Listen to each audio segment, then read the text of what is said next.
Ganabhavan symbols of fascism and also the symbol of autocratic regime. For me, this is the place where everything has been done by Hasina and her mercenaries.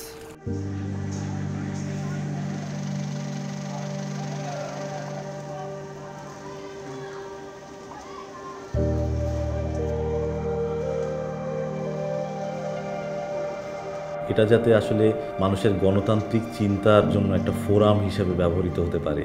এখানে মঞ্চ থাকবে, এখানে নানা রকম অনুষ্ঠান হবে, কথোপকথন হবে।